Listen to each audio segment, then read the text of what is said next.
podcast. It's me, your host, Tiffany, and here I am talking to screenwriter, director, producer David Liban on his new feature film, Publish or Perish. Hi, David. How are you Hi, doing? hi, Tiffany. Nice to talk to you. Yes, I'm so glad to have you on. So, I was just telling David before we even started that I really enjoyed this film. It's very funny. It's very dark, so it's being described as a dark comedy, but to me, it was actually pretty funny. So, I had a really good time watching it. I did just kind of want to start off for people who don't know, if you kind of just give a little overview or description on what the film is about and maybe like where the idea came from. Yeah, for sure. So the movie is about a professor who is coming up for tenure, and on the day that he's handing in his tenure dossier, he accidentally hits a student with his. He backs him over with his car, and so he has to decide whether or not he takes care of the kid or if does he first deliver his materials. And he makes a lot of bad decisions, and his life just goes spirals out of control from that one incident. Yeah, yeah. Talk about spiraling. If you have seen the movie, then you know what I'm talking about already. So when did you know, as a writer, when you have these ideas, when do you know that this is going to be a film? Because I imagine that you have a ton of ideas, but how do you know that a specific idea is going to be the one that you're going to turn into a film? I mean, you never know if it's actually going to get produced. That's the real big question. To write a screenplay can take months, and so, you have to like the process of writing, and, we all have delusions of grandeur while we're making our work that, oh, this is the one that's going to hit big. But, me and every other screenwriter on the planet thinks that, so, um, that being said, I thought this was a pretty good idea. Like the premise of it was unusual. I don't think we had seen this kind of thing before. And I'm really drawn to dark comedy. And I myself am a professor. And so I have gone through tenure. And so while I was going through that process, these ideas came to me like what if scenarios. Basically, if you don't get tenure when you're a professor, you lose your job. And so like you are constantly like worrying like, oh my God, what am I going to do if I don't get this job? Is this the job I want? What about all, you worry about all your colleagues. And so it's a very stressful time. And I use that as like the starting point for writing the screenplay. Right. And I was going to ask you about that. I'd read that you were in academics. So I was wondering if when you were writing the screenplay, was it sort of therapeutic for you? Absolutely. I definitely excised many demons in writing this. I did I'm at the University of Colorado, Denver right now at the College of Arts and Media, and I'm the chairperson for the film department there. And where I work now is a wonderful place, and everybody's really nice. But I've been at other institutions where people are a little bit more contentious, and it wasn't going so well, and I was, so that's kind of based on some of experiences and people that I've worked with in the past. So it's definitely inspired by people and events that have happened to me. But of course, I've never run over anybody, nor I hope to never hurt Yeah, anybody. I hope not. And I imagine, I don't know if you're still teaching, but I would imagine that like your students would maybe like mess with you about this. Cause I know if you were my professor, I'd be like, oh my God, I hope he doesn't run me over. Well, not many of them have seen it yet, but they will soon. A Okay. handful of them have seen it. I showed it to them in my screenwriting class.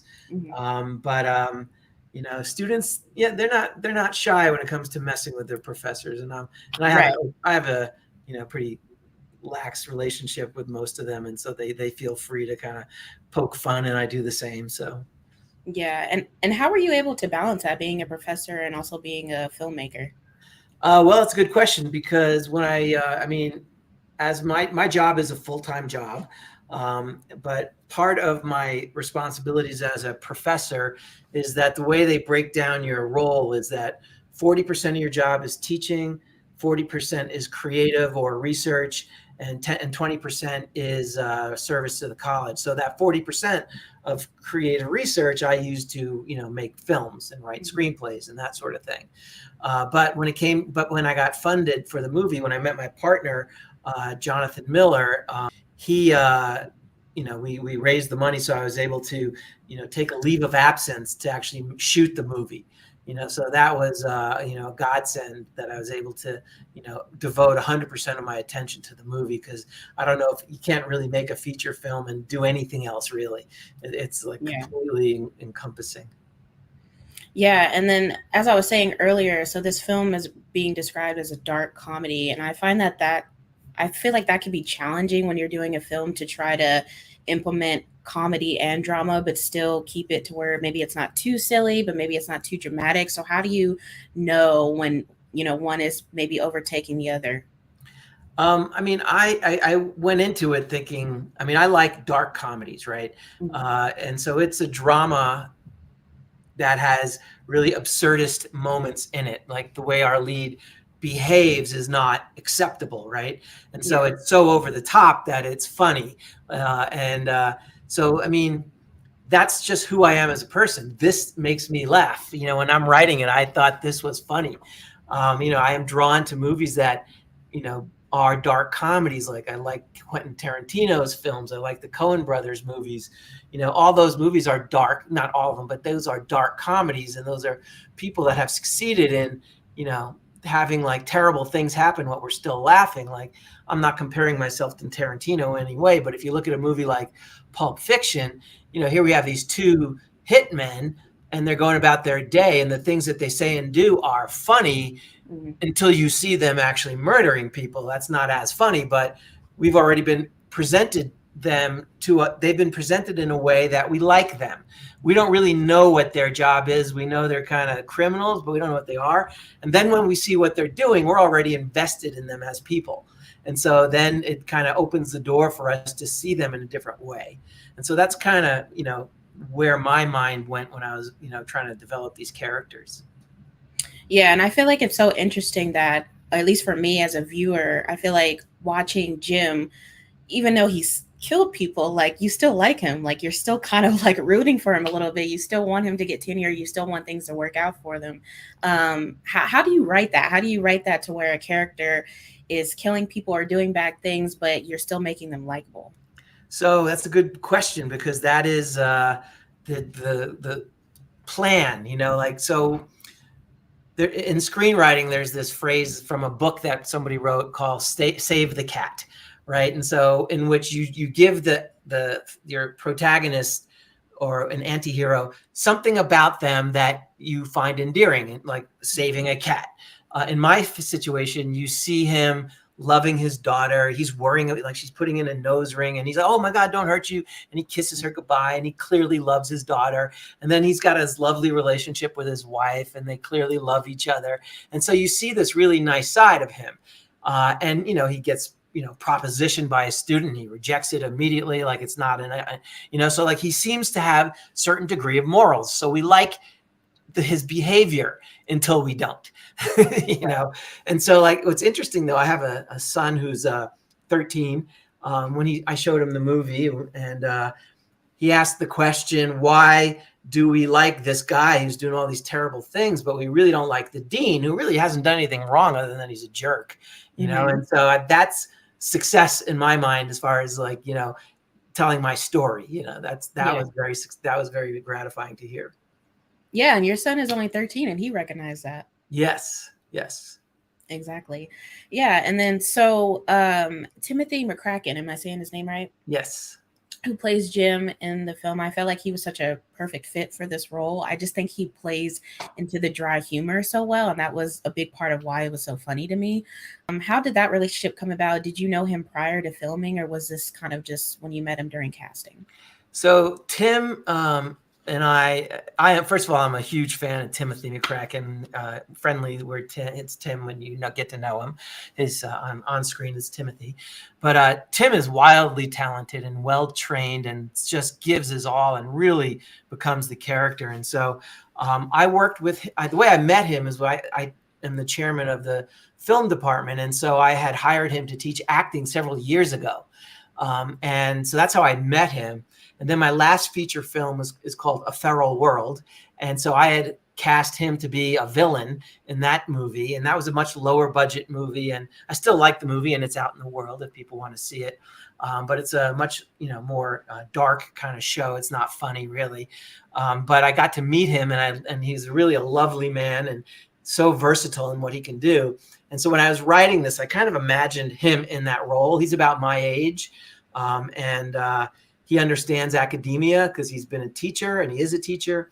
And so, he's just, he really understood the motivations. Like we met for about, I don't know, months before we actually went to set.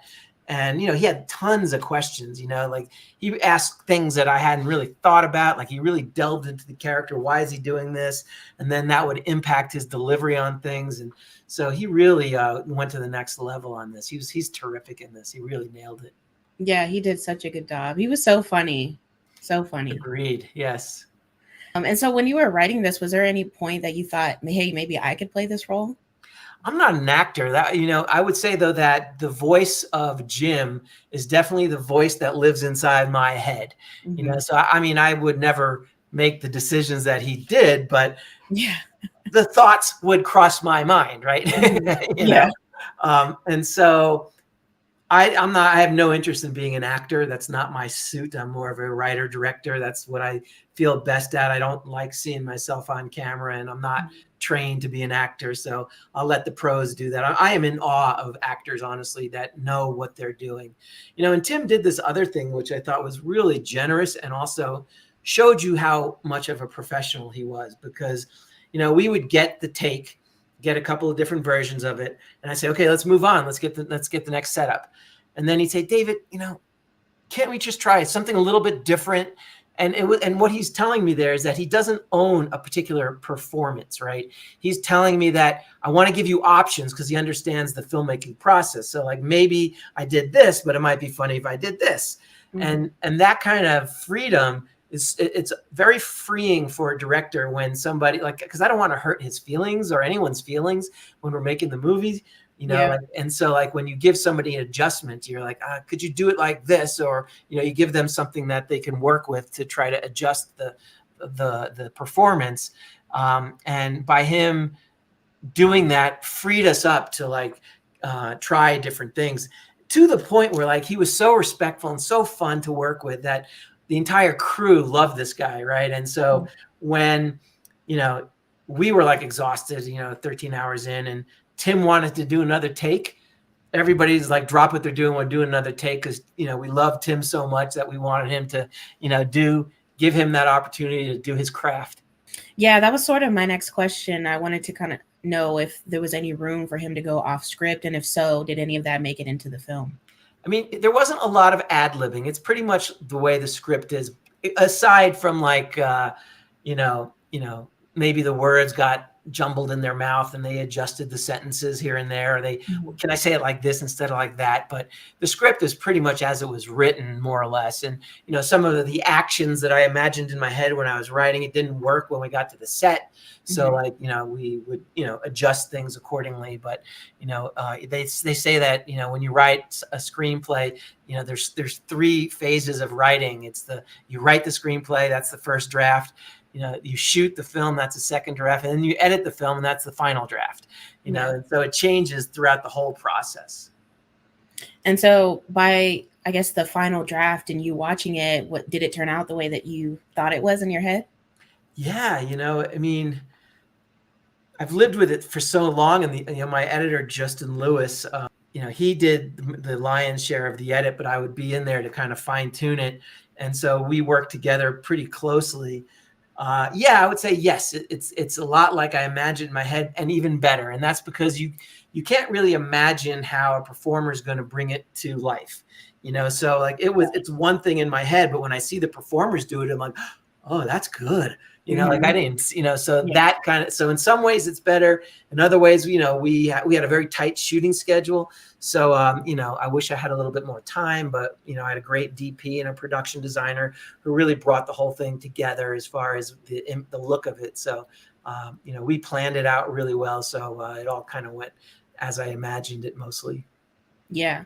And then with this film, do you feel like this is kind of, you're done with that? Or would you ever maybe do a part 2 or some type of continuation? I've thought about that. I mean, given how, I'm not going to give away the ending, but given how it ends, it would have to follow a different character. And I do have some ideas on which characters I could possibly follow if we go down that route. But I mean, honestly, I've written another screenplay completely unrelated to this. So if things work out and I can, get that film finance, then I would like to do that one also. But I'm kind of open to a lot of different ideas at this point. Okay, I would like to see that. And then for your audience, what do you want them to get out of this film?